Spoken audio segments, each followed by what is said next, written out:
Well, welcome. Apologies for being a couple of minutes late. We like to start Swiss time and noon on this noontime webinar, but it's really good to be with you. I'm Alec Hogg, and a fantastic guest today, Okyerebea Ampofo-Anti and Emma Sadleir. Two, well, I've looked at their CVs, I've gone through their backgrounds, and I can tell you two of the brightest minds that we have in the legal fraternity here in South Africa. And what I like about you is that you run your own businesses. That's a little different. Did you meet Okyerebea? Did you meet Emma at Webber Wentzel? I know you were both working there. Did your time overlap? Indeed, that's where our love affair began. We shared an office against my will anyway. I'm the type that likes to have my own space, and that's where Emma forced herself on me, to my eternal delight, and we've been friends ever since. Okay, I'm not going any further down that rabbit hole. Emma, did you, because you shared the same office, was that what brought you into a very similar speciality of law? So we both were in the media law team at Webber Wentzel. We were both candidate attorneys. Okyerebea was a year ahead of me, and she and I worked on all manner of media matters. So in those days, it was a lot of defamation law, a lot of privacy law. This obviously being an extension of privacy law. This new act. Which is why I call it a new act, Alec. As you know, it was signed in 2013. So the fact that we're talking about it now is absurd, but it's taken a hell of a long time to really become effective. We've been waiting for this effective date for so long. And President Ramaphosa has now announced that 1st of July, that's it. We're getting POPI, finally. Next week it comes in, and we've got an hour to unpack all of this. But before we do that, our General Manager, Stuart Lohman, looks after all things technical in the webinars. Stu, do you want to just give us some background on, first of all, can people hear us? And secondly, how do they participate? Excellent, thanks, Alec, and thanks both for joining us today. Yes, quickly, there's a little high-five signal for the newbies to the webinars. It's on your control panel on the right-hand side. If you can see two pretty faces, Alec, and hear my voice, let us know. Okay, excellent. There we've got some of the high fives coming through, Alec, which is always good. And then, as Alec says, we do like to keep these webinars conversational. Also, there's a questions drop-down bar on the control panel itself. If you please put your questions in there, Alec can pass them on to the two guests today. But Alec, everything looks good. And again, just on the sound levels, please let us know if it's too soft. But I see we've got none of those queries today, so Alec, good to go. Fabulous. And indeed, because I do have a mixer here, so if it is a little soft, I can push it up. We now, thank you, Evan, has just said that he can hear everything. We are trying something new. We haven't had any takers yet. We've opened this up in webinars before, but oh no, we can't do it on this one, Stu, because this is the big one. We've got apologies, I won't even go there. But if you are going to come on the Biznews premium webinars, we can actually talk to you. We can't talk to you on this one, I'm afraid. Great, thanks, Gillian, to see that the sound is good. Let's start off with a little bit of background. Okyerebea, 2013, as Emma said a minute ago, is when the whole of POPI was first brought into the country. What exactly is it? Why was it brought at that time? And of course, the obvious reason is, why has it taken so long to finally become enacted? So look, it's unfortunately the question as to why it's taken so long to get enacted is really down to bureaucracy and down to this that have been experienced by government in getting, first of all, the new regulator. That's the Office of the Information Regulator, that is headed by Advocate Panzi Tlakula, the former head, as some will remember, of the Independent Electoral Commission for many years, and the African Commission's Freedom of Expression and Access to Information Rapporteur. She heads up the information regulator. It took some time for government to appoint the members of the regulator and to get them properly resourced so that they could start doing their job. And you know, the thing about POPI is that it's going to fundamentally change the way everyone, not just private entities, but even government, handles personal information. And because of that, it actually requires a huge mechanism to oversee this and to handle the complaints and to provide guidance and all of those types of things. And it's just been difficult to get that off the ground. So that's really the bottom line of why it's taken so long.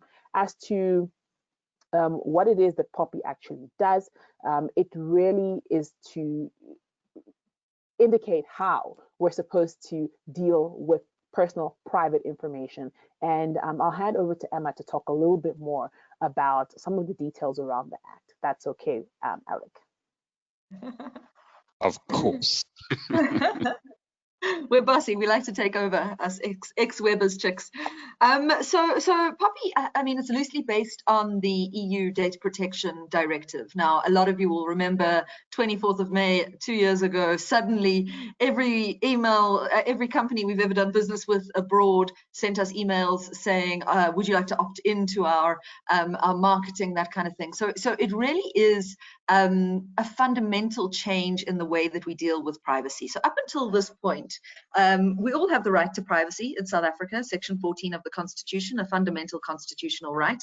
But up until this point, we haven't had a specific piece of legislation which governs our right to privacy. So that's what POPI does. Up until this point, common law right to privacy, the test is, do I have a reasonable expectation of privacy in a particular set of circumstances? It's a little wishy-washy, it's a bit subjective. What this does is provides an enormous amount of clarity about what can happen with our personal information. So that's why we call it the Protection of Personal Information Act. It's everything to do with your personal information. So we're talking about your name, your race, your gender, your phone number, your identity number, all of that sort of personal information. There's a separate category in the Act which deals with sensitive personal information, which is information around your trade union membership, your criminal behavior, your sex life, religion, your philosophical views, and that's dealt with in a more in an even stricter way, this sensitive personal information. And it basically gives us guidelines and rules about what we can do with people's personal information. So we're talking about, like, you go to visit a friend in Danefern Golf Estate, and you, in the old days, used to sign in, but now you give them your driver's license and they scan it, and what happens to that information? Where do they keep it? How do they store it? How long are they allowed to keep it for? What are they allowed to do with that information? Can they give it to anybody else? Can they send it across borders? If they've got, maybe they use operators in India, and they need to send that information somewhere to a different country. This piece of legislation, it's lengthy, and it's very thorough in what you're allowed to do. So we get these 8 processing principles, which basically say this is what you're allowed to do with it, this is how you store it. I mean, it's all these rules around how we process information, how we collect it, how we store it, when can we distribute it, that kind of thing. So it really is a complete overhaul in our privacy law.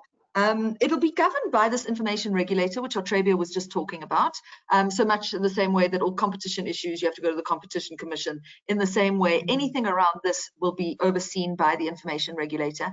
Alec, the fines are hectic. Up to 10 million Rand fine if you get it wrong, up to 10 years in prison.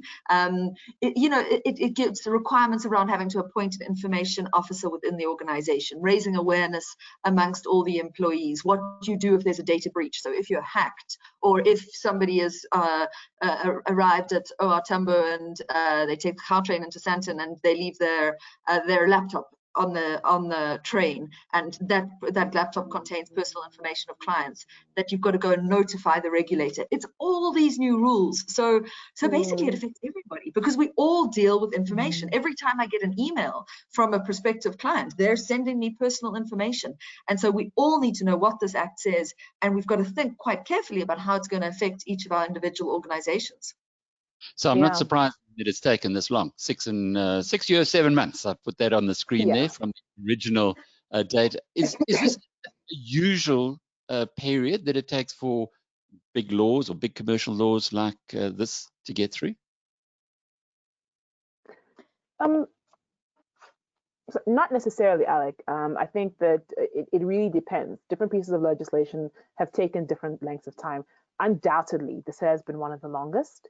And I think that the reason why it's taken so long, it's a combination of the bureaucracy surrounding the attempt to set up the Office of the Information Regulator and to capacitate that office at a time when, as we all know, South Africa has been going through financial challenges. And setting up a new regulatory body has massive financial implications if you want it to be effective. You know, some would argue that there's still question marks about whether government has sufficiently capacitated the Office of the Information Regulator to deal with the deluge that might come once people start getting to grips of what this information, this act really means for them. So it takes different times. And also one of the things we've seen, Alec, is that even once a piece of legislation is enforced, it takes years for the regulator to really get into grips with what it is supposed to do, and for the public to get to grips with it. I mean, think of the National Credit Act and how fundamental it changed the way in which credit providers do business. But it took years to get off the ground. And some would argue that the National Credit Regulator is still not as fully functional as members of the public and consumers would like it to be. Just like before we go to questions, and wow, we got lots. We really have a lot of questions, and I'm sure that's really the purpose of this webinar. But just before we go there, would there have been any vested interests that would have tried to have held this up? Is there anybody who's really going to either lose their business or lose part of their business, or have to change the way that they do business in such a way as it's going to wipe out their profits? Yeah, well, I can jump in there and just talk about the effect it's going to have on an industry like direct marketing. You know, the spam emails that we get, basically what the this new data protection law says, Alec, is that historically we have what we call an opt-out mechanism for direct marketing. So every email that you get advertising some new thing, it says at the bottom, unsubscribe. Basically, going forward, you're going to have to opt into that communication, which is a big change, actually, and it's going to affect the way that businesses operate. Not just that, for a lot of companies to become compliant with this really onerous law, which I do think it should have come into force years and years ago. I feel like I've been writing opinions for the last 10 years, every opinion. We anticipate that by the end of the year, then you have 1 year for compliance. It's an important point. We haven't mentioned it yet, but even though it comes into force next week, there is 1 year for companies to get their themselves in order to start complying properly, which is crucial because and you know, Okyerebea, I'm sure will tell us what a big job it is, because she does a lot more of the sort of data protection audit type work. But it's not something that we can wait until June next year and then a couple of weeks before, okay, well, we better just do something here, because it really is going to require a huge overhaul. So direct marketing, there's been a big pushback from the industry, because, as I say, it's going to change everything. You have to opt in, and you only allow, the only time that there is an exception is that if that person is an existing customer, then you can contact them. But if they ever tell you not to, you can never again, and you can only contact them once to ask them. You can never ask them again. So that's quite interesting. On that point, before and I'm sure you'll remember, before the Credit Act came in, many of the credit grantors went wild and just offered lots and lots of credit because they knew that it was going to change. Are we, the point that you made a moment ago, if they're already an existing client, in other words, if I'm on some spam list at the moment, which I've never opted into, does it mean that I'm going to stay on that spam list because it's or is there any kind of a clause that is going to prevent the spammers from doing that? So spam list is a tricky thing because they shouldn't be contacting you anyway if you're not. So spam list is something that almost gets distributed between companies. If you're an existing client of that specific company, then that company is allowed to direct market to you. But again, you have to have this option where you can unsubscribe or press stop to opt out or whatever it is.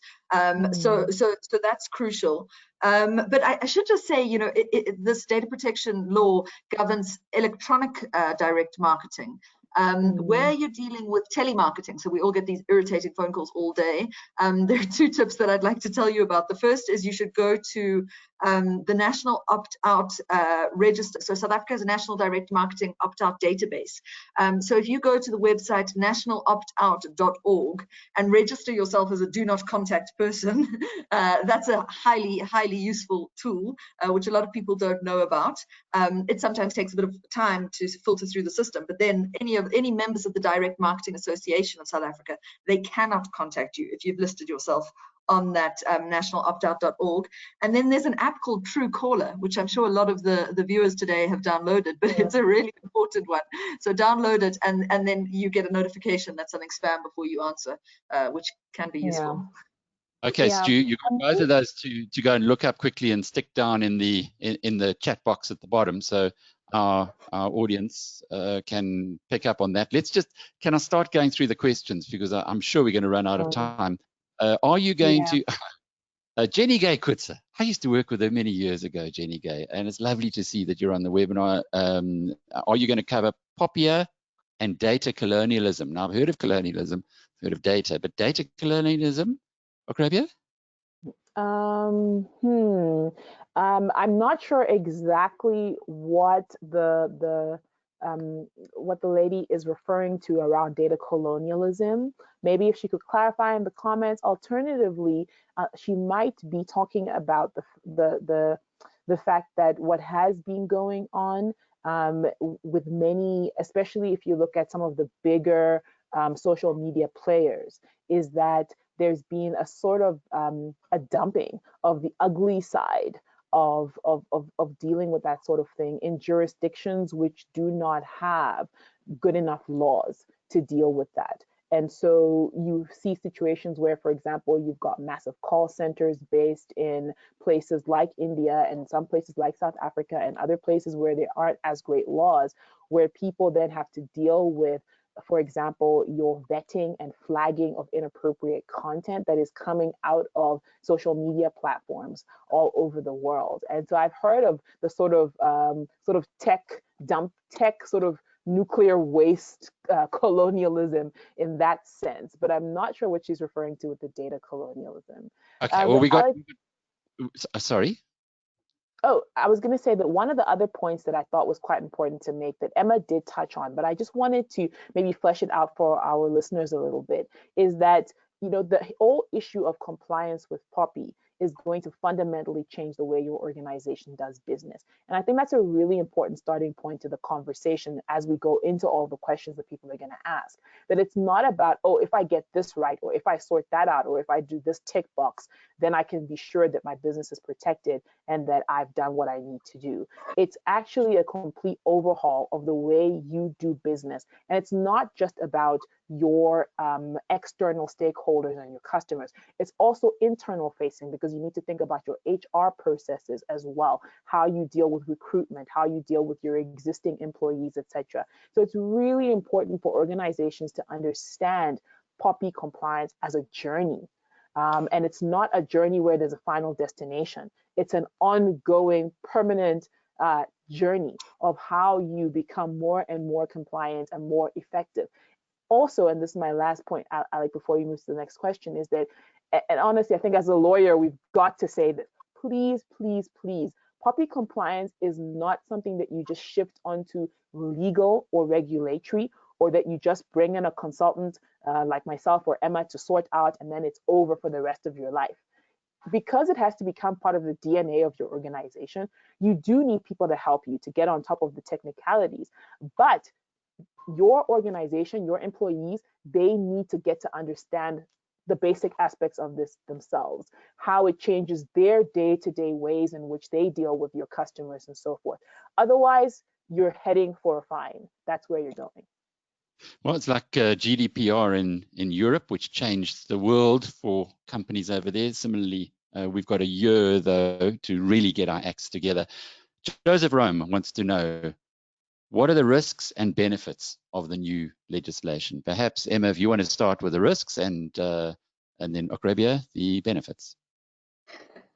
I'd rather have the benefits. Well, I think the risks, I think, is that people leave trying to become compliant too late. I think that is going to be a very big risk that corporations face. I think that it's going to, I feel like it's been such an airy-fairy thing, this POPI Act. Like, people have been talking about POPI for years and years, and everybody's bored of POPI before it's even come in. But actually, people don't really know. I mean, even now, just talking about it today, like, we can't give a line-by-line analysis of the Act in a 1-hour webinar. But it's so important that literally everybody gets to grips with it. I'll give you an illustration, Alec. There was just a case in the Netherlands where a grandmother was forced by her daughter to delete pictures of her grandchild from her Facebook account. And it was dealt with there under the GDPR legislation by the sort of the equivalent of our information regulator. And the grandmother, who said that she didn't want to delete these things, these photos of her own grandchildren, has been fined, unless for every day that those photos are on after the date of the ruling, she has to pay 50 euros a day as a fine. So it just, we're not just dealing with huge multinational organizations here and what they're doing with data. It's absolutely everybody. Now, from my point of view, and I like to try and make law as digestible as possible. So for me, the easiest way of doing that is to give illustrations. Now, until we start getting a huge body of case law in South Africa, that's going to be tricky. So we are going to have to take our lead, I think, in the education of this from particularly the European Union, because our law is so closely based on the GDPR. So I think that for me is the biggest risk, is just the fact that this is going to affect everyone. As you know, Alec, my focus is on social media, and I always used to say when I was in media law before social media erupted that I was so happy I was in media law, because you go to a dinner party and people ask you, like, what do you do, and you say media law, and then unless they were a journalist responsible for writing the front page of the Sunday Times, the conversation stopped there.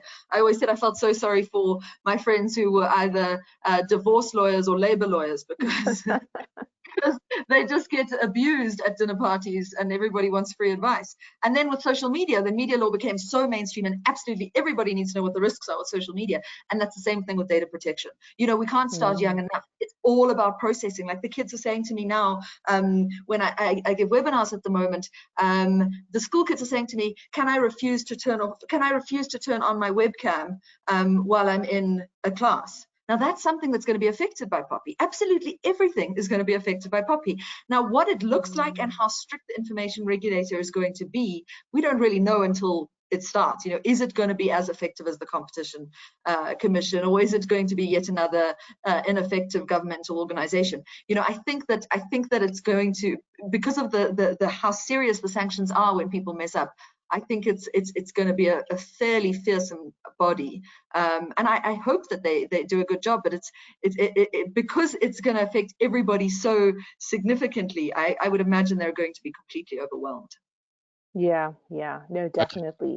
We're going to have to answer these questions a little quicker, if you don't mind. Otherwise, we're just not even going to make a dent in them. Okay. Should I still touch on the benefits, or are we moving on?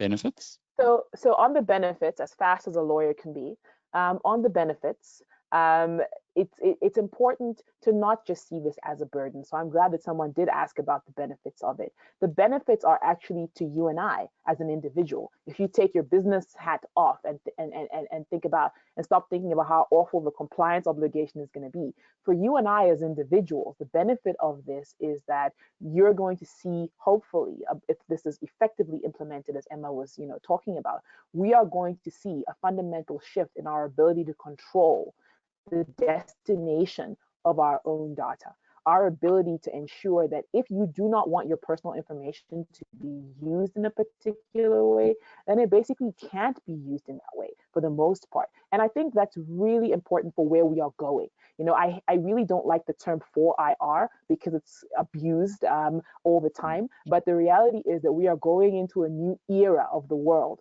where data is power. And your ability to control your own data is going to be key in the future that we're all going to live in, and that, you know, if you do have kids, that your kids are going to live in. And so this type of legislation is absolutely necessary to giving you the rights that you need to have. And I think that what we're going to understand eventually, as we all get on board with this, is that data protection, it's part of human rights, actually. It's operationalizing your rights to privacy in the new digital world. So it has that kind of benefit. There's a wonderful author that I had the privilege of seeing in London. His name is Jared Lanier, who's written a lot about these things, one of those gurus from Silicon Valley. And he's also talking about things changing. It's interesting to see, though, that South Africa's right up there, and we're starting to get this human right, because it is. Which comes to Andrew Clayton's question. He says, how does it impact cold calling? Often I get cold called when I ask the caller where they got my cell number from, I never get an answer. Are they given lists? Are they given lists to call? I'm called by people I have no idea where or when they could have got my cell number from, because I do not share it. I think this is a question many of us are asking. Sorry? Emma, I think a lot of us are asking this question. Do you want to? Yeah. So this new data protection, it really governs electronic communication. So we're really dealing with emails and SMSs. But in terms of what people are allowed to do with your data, if I go and sign up at a gym, that company is allowed to use my personal information for the specific purpose of my contract, so exercising my contract. What they cannot do is go and sell my information to another company. So we will see, I think, as a knock-on of POPI, a significant decrease in these cold callings, because the data is just, because people are going to be so scared to sell their database, which they shouldn't be doing anyway. But because these fines are so significant, I think that we will see a huge decrease in the illegal behavior of selling databases. What is it? What is my phone number or your phone number worth to somebody in a case like that? When you say that they have been selling it on, presumably somebody is still going to, well, they're not going to do that after POPI, but at the moment and for the next year, they still can. Okyerebea? Sure. What's it worth? Well, look, I'm not sure exactly from a monetary point of view or financial point of view what number we can put on your phone number, but we certainly know that it has a monetary value, because the sale of these databases has been a huge part of direct marketing, you know, in the past several decades. So it has a clear monetary value, and that monetary value is going to be deeply affected. So if you're in that industry, of course, it's going to be difficult. However, it's not necessary. It doesn't necessarily spell the death of direct marketing. It's rather instructing you to reorganize the manner in which you run your business in such a way that it actually respects the rights of citizens of this country.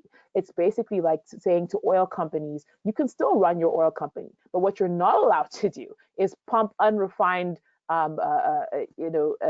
oil from your reserves into fresh water when you're done.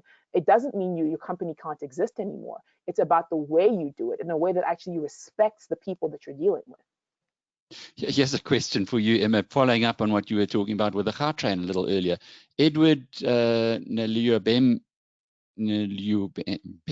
I'm sorry if I've mangled your surname, says, if I lose the company laptop, do I report as an individual, or do I report it back to the company to report to the commissioner? Wow.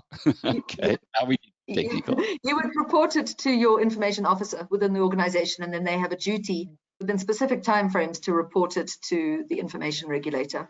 Those requirements are so important. I think that's where we'll see the fines, and if any, jail time coming in, because also the reputational harm if you don't disclose that there has been a breach. Reputation is everything in the digital age, not just for individuals but for companies as well. And I think that that's really non-compliance with POPI. If the fines and the jail time should be terrifying enough, although probably fairly unlikely in South Africa at the moment. But the reputational harm is what I think companies should really, really be conscious of. You'd almost think at the moment, I can just imagine from Biznews' perspective, if we ever gave out phone numbers or email addresses of our community, it would be the death knell, because then everything you stand for, reputation-wise, is gone. So I guess not everybody has the same kind of pressures on their businesses, but still, it does sound a little bit crazy. Anyway, here's Dina Chetty. Does the Act give business time to put in place their systems and to appoint a personal information officer? I think you said it was a year starting from? From the 1st of July, you have 1 year. So end of June next year, that's the absolute final bell. Yeah, but I should chip in there just to say, and I think Emma had kind of touched on it briefly earlier, that it's really important to start now and to start as soon as possible. And when I say start now, it doesn't mean that you have to be ready to go with some huge compliance program on the 1st of July, but it's important to start thinking about the process, to start developing a plan, to start building a team within the organization that will run with it, and so on. Because I'll give you an example. I've been running a POPI compliance project since February for a company that has about 150 employees, and it's a local entity of an international organization. So we're looking at both GDPR and POPI at the same time. But honestly, if I tell you how many hours I've spent on this from February until now, we are only now, months later, getting to the point where we're about to complete the initial gap analysis, which is just looking at the organization and making an assessment of where the issues actually are. The second half of the year is where we're going to then get into implementation and putting all my recommendations into place. So this is not a quick exercise because it requires looking at each and every single one of your business processes. So I certainly wouldn't recommend any attempt at dilly-dallying until the last moment. Get cracking now. Super. So great insight. James Tubb says, from a consumer's perspective, does that mean we're going to get less SMSs? We haven't even touched on that. It's bad enough from the call centers, but these SMSs that clog up your phone. Yeah. So that really will be significantly impacted by POPI. Unless you're an existing customer, then they cannot contact you unless you've gone and opted in somewhere. And even if you are an existing customer and you get that SMS, there must be an option on every single one of those SMSs to stop or to unsubscribe. And if you click on that, that has to be adhered to. Otherwise, it's a breach of the Act. Stuart, in his usual manner, has put up on the chat box there, Truecaller. So you've got Truecaller's URL. Click on that. I'm going to do that straight as soon as we finish this webinar. Sue George wants to know, she says, as employed individuals, how can we protect ourselves against legal implication? You want to take that? I think what's important is that employees shouldn't get too panicked about this because the Act has what it calls the responsible party. I don't want to get too technical, but basically the responsible party is the entity who has the obligations under POPI to comply with the Act. And that is the person who determines the purpose of and the means for the processing.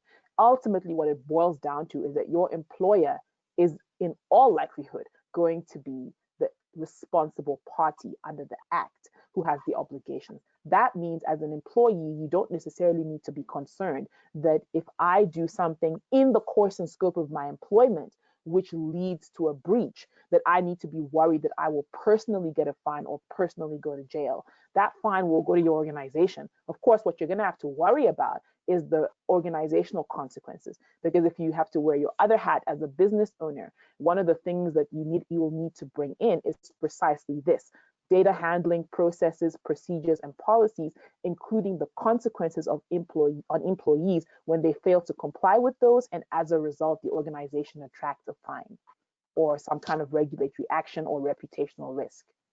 A lovely follow-up here from Carmen Anderson, who says, as a startup e-commerce business, do I have to include a privacy policy statement on my website? If so, where can I find a generic one? Emma? Yes, is the short answer. You must have a privacy policy. And where you can find a generic one is you could, am I allowed to say, have a look at some of the other ones that are available on every other website in the whole world.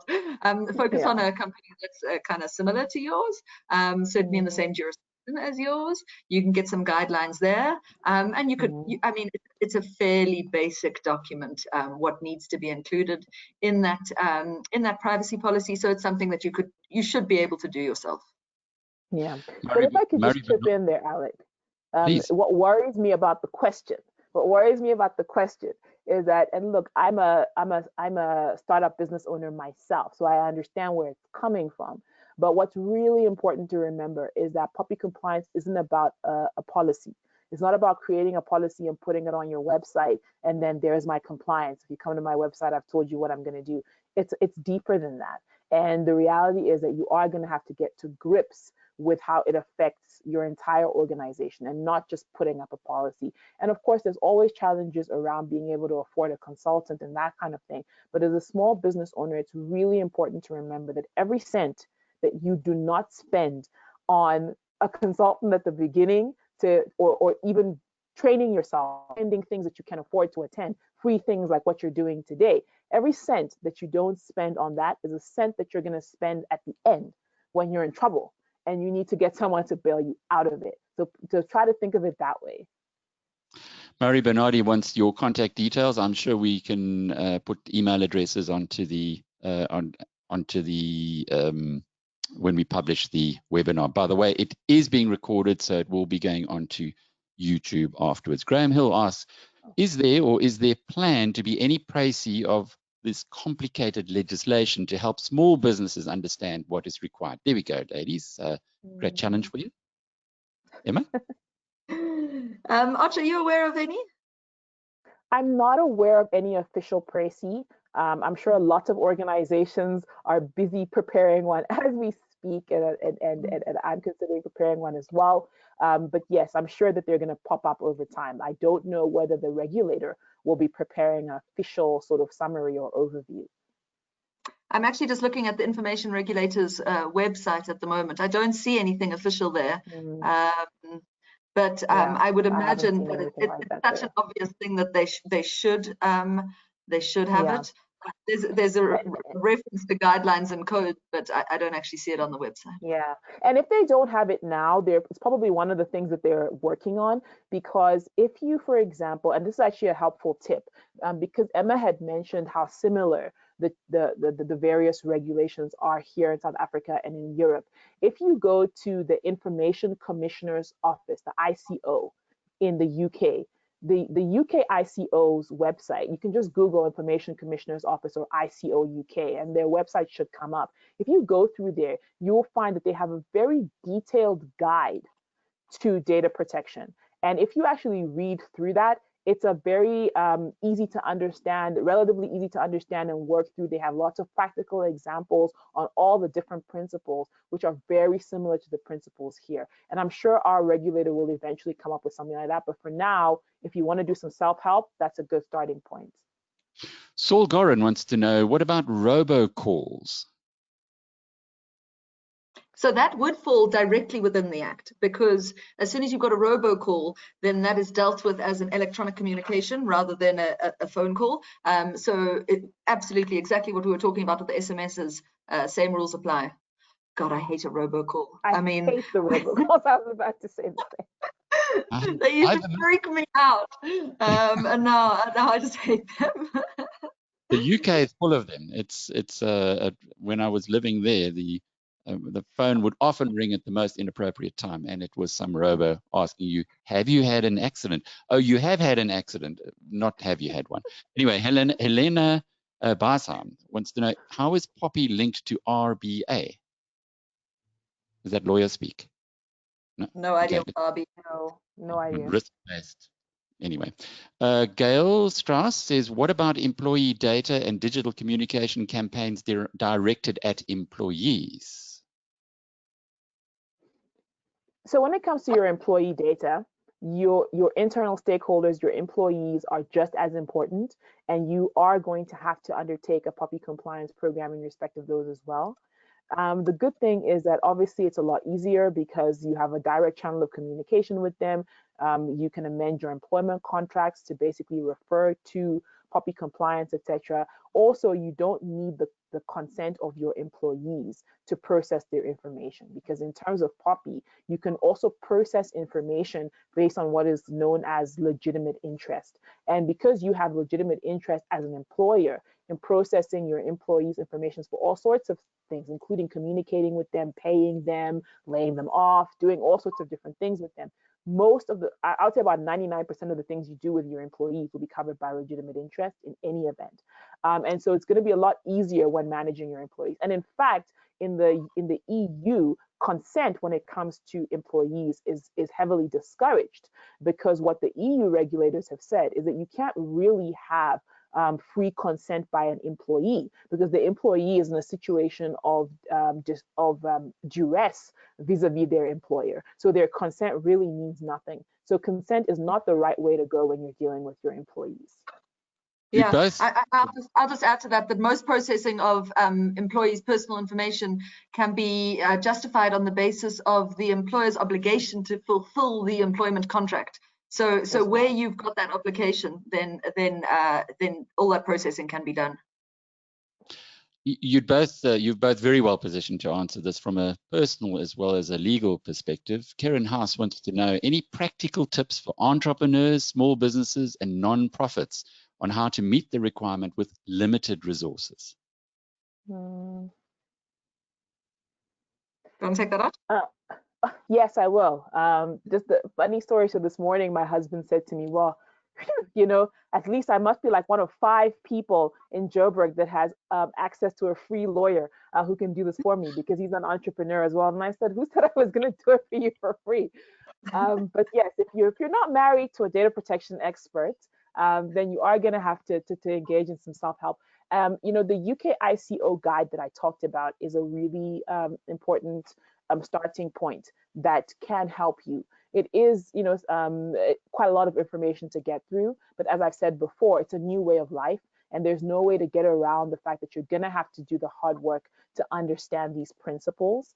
There are a lot of free webinars and discussions that happen, like the one you're attending right now, and I have no doubt that now that POPI is enforced, there will be more of those kinds of things available. So I would definitely recommend that you have a look online and subscribe to any of those kinds of free resources when they do come up.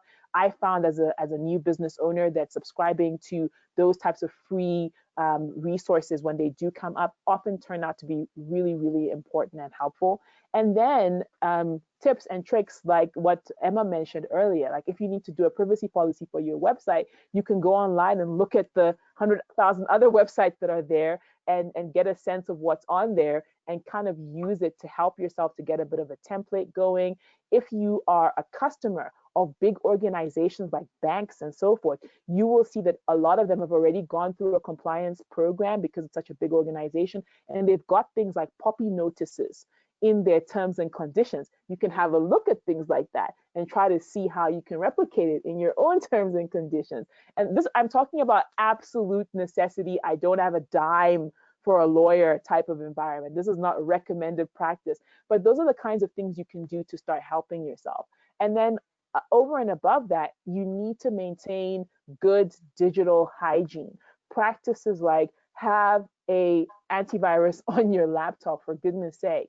I know it's 2020, but people still go onto the internet without antivirus on their laptops and on their cell phones as well. Make sure that you install passwords and don't, you know, make the mistakes around using your dog's name for your password.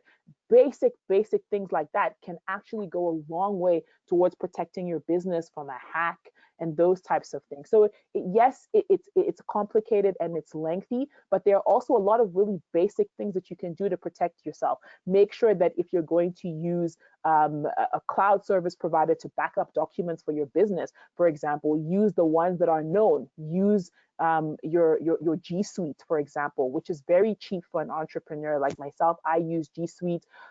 You can find really reputable and good cloud service providers for backing up documents. Like I use one called Sync, which is really excellent, and it's very cheap. It even has a free version as well if you have very limited amounts of data. But don't just go onto the internet and pick random sites that say that they can do things for you for free for your business, because anything that is free on the internet is using your data in all probability, or your customers' data, or is not providing you with the kinds of protection that you really need. So if you just start applying basic digital hygiene, it'll actually go a long way towards compliance with things like POPI. Brilliant. And I'm sure if you were still at Webber's, you wouldn't have said half of what you've just told us now. I will apply my right to remain silent. Plead the fifth. So I'd like to add a couple of things. There's a lot of talk about like why POPI is important and then sending everyone off to go and do their own work. The main things are you need to appoint an information officer within your organization. You need to make sure that you've got privacy policies. You need to raise awareness amongst your employees. Use the information that you obtain from your clients for the purpose that you obtained it for. Store it safely. Okyerebea is talking about passwords and things, but if you leave your phone on the Gautrain and anybody can access that information, it's a pretty obvious breach. Where there is a breach, you need to know that you need to report it. It's not like you need to know every single word of the data breach section. Absolutely. You just need to know yourself as the startup that where there is a breach, where my information or information that I'm holding of my customers, of my clients, is leaked, is breached, is hacked, I have a duty to report. We can get to what does that duty look like further down the line. Check your contracts. So particularly where you send any of your personal information to another company for any kind of processing, you need to check those contracts and make sure that they are POPI compliant. Consent is a bit of a magic wand when it comes to POPI.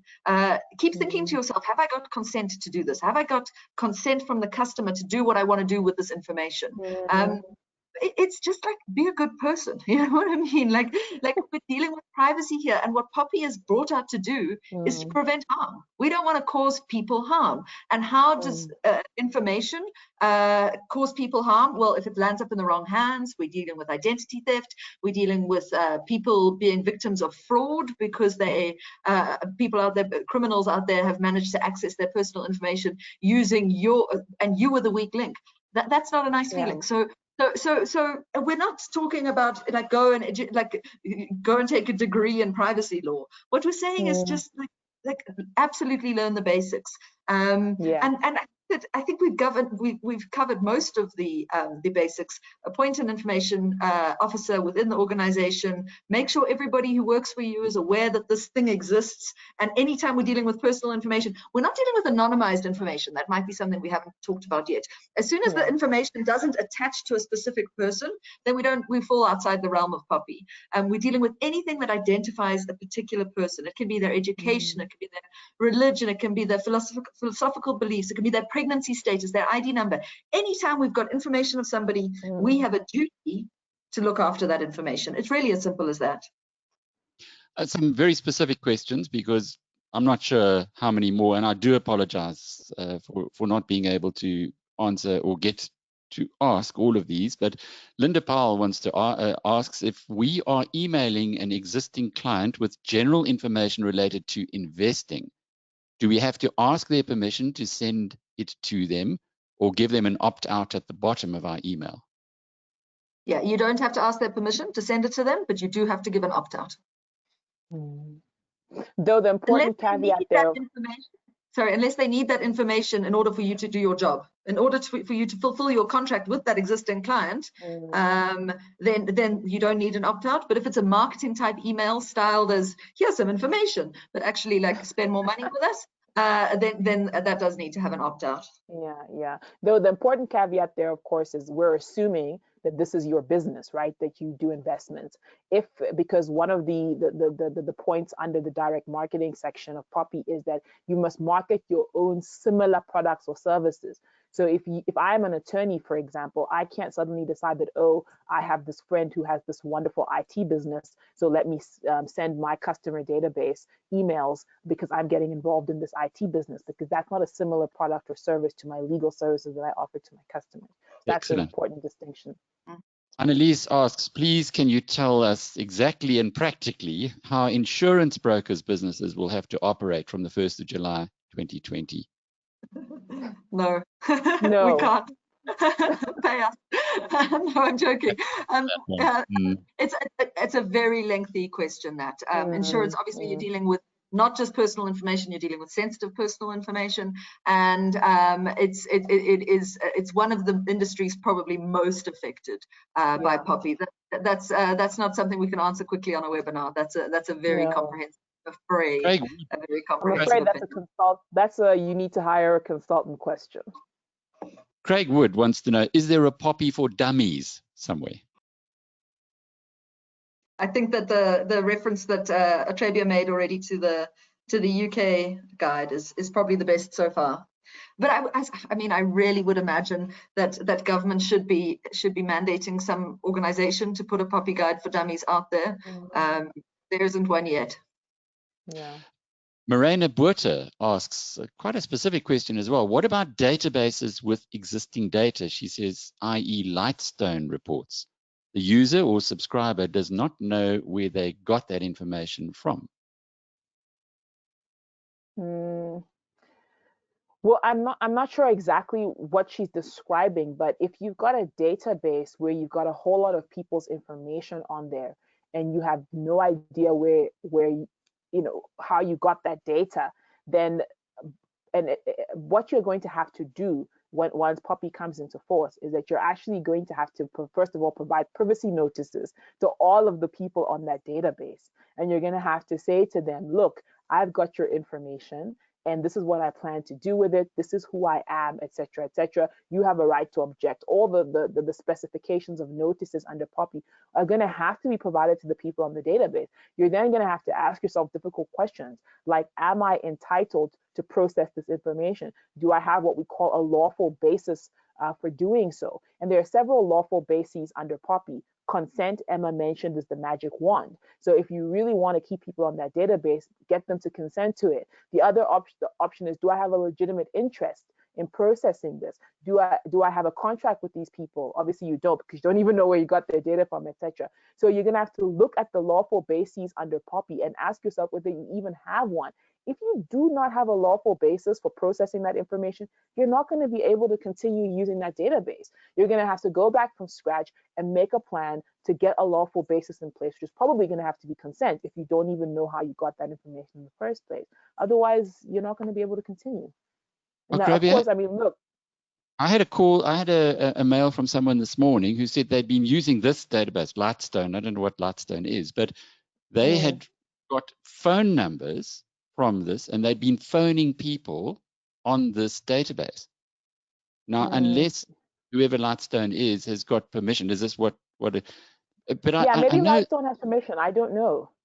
Some people have gone and got, for instance, lists from the shareholders list, and they've put that together. So they've found out or they've gone to the deeds office and found out how people have transferred. And this has been quite a big business in South Africa. Are these people going to change their operations? For sure.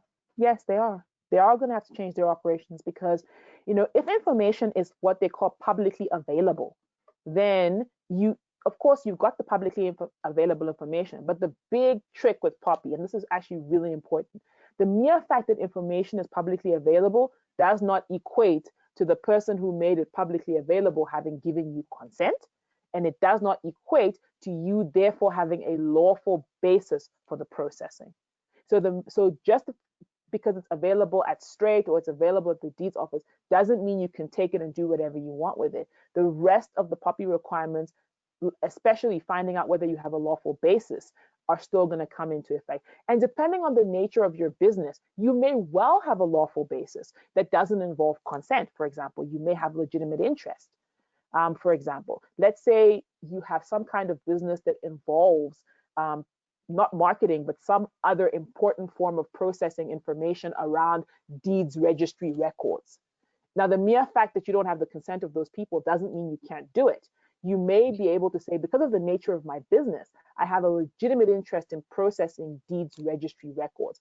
But that doesn't mean I then go about my happy way, because POPI says even if you've obtained someone's information from a public source, you still need to give them a privacy notice. So you need to get in touch with all of those people and say, hey, I am so-and-so. I got your records from the deeds office. This is what I do with it. This is how I store it, etc., etc., etc., so that they can come and object if they have a problem with it. Or most importantly, if something goes wrong, they know where it may have gone wrong.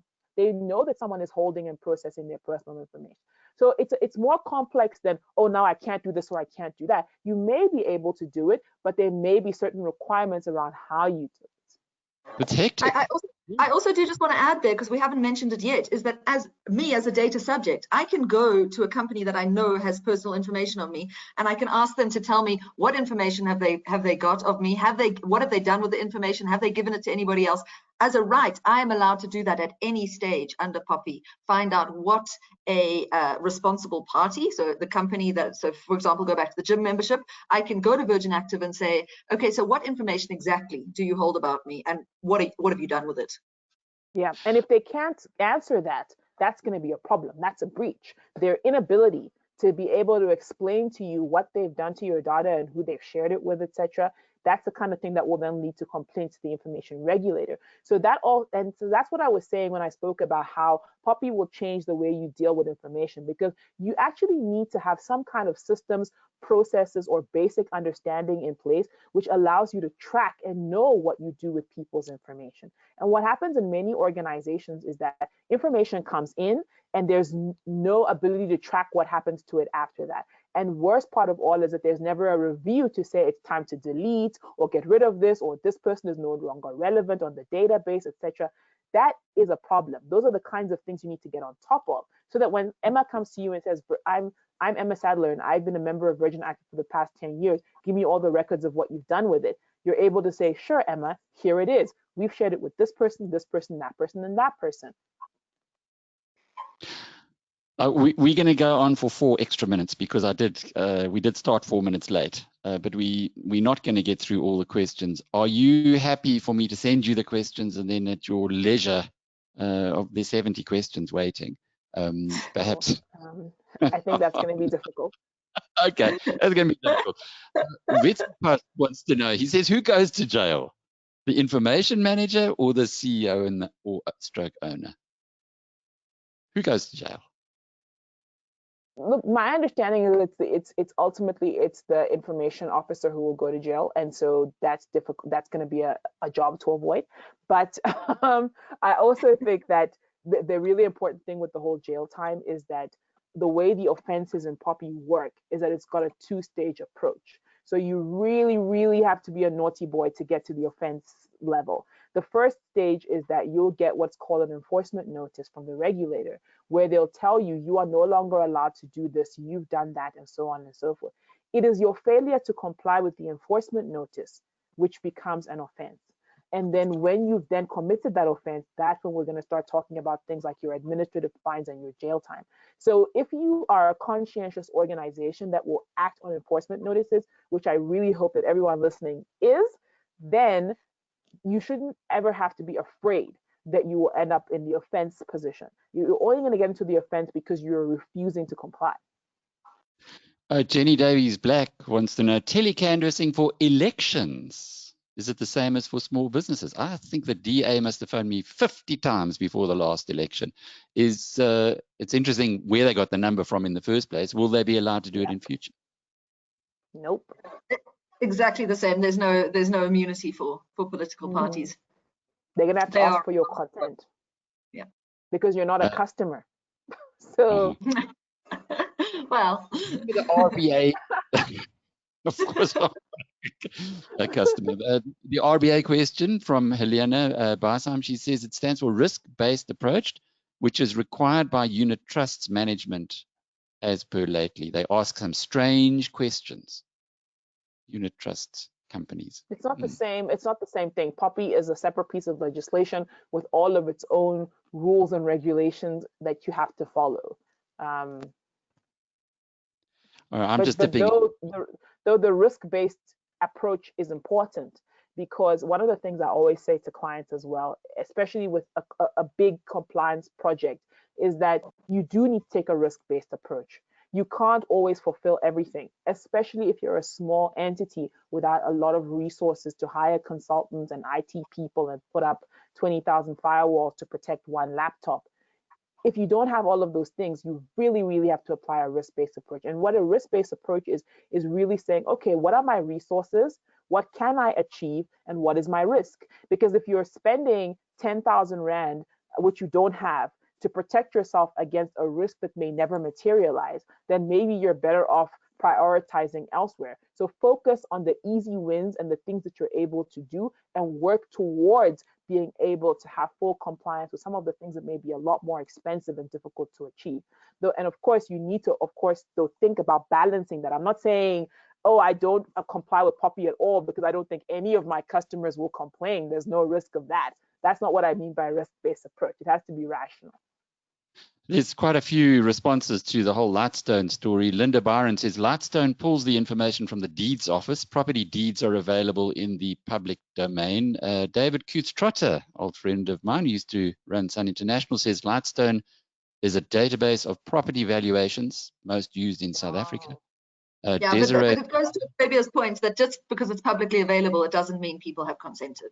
I mean, even to the point of if I put my personal information on a social media platform, for example, on Facebook, and I complain about a company, that's not consent for them to share my personal information, and the reply would take it offline. It's that kind of thing. Juan Jesus says Lightstone gathers data from deeds office for estate agents. So that's an interesting point. Estate agents know about, because okay, yeah, right. Well, One that last. actually, just on that, and I don't want to give specific legal advice on Lightstone, but just because it's been mentioned, just to say that that's the kind of example I was talking about, that in terms of legitimate interest, because this is a business where they gather specific real estate information and provide it to people in the real estate industry. So arguably, they could say we have legitimate interest in dealing with that data the way we do. Okay. Melanie Minar says, you're lucky, Alec. I even managed to get onto the AfriForum mailing list, assuming that this was because my surname is Minar. And then what about Anton Kutsia? We're going to finish off with this one because we now have come to the end of our time. He asks, how does this affect Facebook and their data capturing? I guess you could go on that one, Emma, for a while, but maybe in a few minutes. So Facebook takes the approach that they are domiciled from a jurisdictional point of view in America. Safe harbor, I mean, it's far more complicated than we can get into in a couple of seconds. But the short answer is that just like in all other spheres, my anticipation is that Facebook couldn't give a damn about POPI, like they couldn't give a damn about any other South African laws, because they say they don't have jurisdiction in South Africa. So they'll take our money, and they take, what's it, about 40% of the South African digital advertising, 80% goes to either Facebook or Google, and they won't abide by our laws. I've got another noontime webinar for you in a couple of weeks' time. I just need to wait for a couple of court orders, and then we can chat. Look forward to that. Indeed, I do. Just to close off with, thanks very, very much for opening the door to this fascinating subject. There's no doubt so that fascinating. It's so boring. Well, I'm not so sure because it's going to change. It's going to reduce. It'll be interesting when we start getting the cases and the real applications. But at the moment, all we're doing is looking at pages and pages of words, and I think everybody finds it quite boring. So we're really hoping now that actually things are going to get started. Things will get a bit juicier. Yeah, well, at least as a member of the public, my blood pressure won't be as high when I get these cold canvassing calls, because I know that there is going to be a solution at some stage in future. But just to close off, maybe just a word of advice to people who have been attending this webinar, what they could be doing from here. You've given us some lovely websites to go to. Is there anything else that we can prepare ourselves for as say small businesses or just private individuals? Well, yeah, I think I can't emphasize enough, Alec, the fact that this is something that has to be prioritized and that you have to spend the time and do the hard slog to get on top of it. So I think as a small business owner, the best thing you can do for yourself is to give yourself a bit of make your own little compliance timeline. Say, okay, I'm giving myself 2 months to read up online and find out exactly how it might impact my business. And then I'm giving myself another 2 months to start reviewing all of my contracts or whatever. If you're a bigger organization and you can afford to bring someone else in to help you, then you could structure it differently and say, okay, I'm getting someone in to help me at this point, and this is how we will run the project and that kind of thing. But I would say, start thinking about it today. Start putting a project timeline into place. And if you're a bigger organization, start pulling together a team, which would have to have all people like your heads of department and that type of people all on board, and start having meetings and talking about and saying, okay, POPI's coming into force. Let's start looking at it and what can we do? Thanks, Okyerebea. And Emma, last word. Oh, before you go, is verbal consent acceptable? I had to just get that one in from Peter Schoolman. Yes. Yes. Yes, what it says about consent is that it must be voluntary, specific, and informed. If you can meet those requirements, there's no specific requirement that it has to be in writing. The only challenge, though, is that if there's a problem later, the obligation is on you to prove it. So if you're going to get verbal consent, like the way they do when you, for example, get the insurance with one of the direct insurers online, make sure that it's recorded and keep your record so that later on you can prove it. Because if you just have a conversation and someone says yes, and then later on they said, I said no, how are you going to prove it? And if somebody, an individual, passes it on, if I pass on Emma's email address and somebody starts to abuse it, am I responsible? In other words, should I not? Which context it was in. Okay. Well, Emma, your last word? My last word is, it's not as scary as it looks. This is really quite basic. We're dealing with personal information. We're dealing with what you can do with it, how long you can keep it for, making sure you don't cause harm. That's really what we've got to keep coming back to, is that this is a good thing in terms of our individual rights. It gives a lot more clarity to what does our constitutional right to privacy mean. So I think this should be welcomed. I think it's a good thing. It looks scary. It's not that scary. I mean, if you're the information officer of a multinational organization, it is scary, but then you've probably been training on POPI for the last 10 years. But for the man on the street, this isn't a terrifying piece of law. It's just an important one. Thank you very much, ladies, for giving us your time today. Thanks to all the members of the business community who came to the Thursday noontime webinar. We'll be back again same time next week, which is noontime. Till then, from Alec Hogg and the team in the back here. Bye-bye. Cheerio.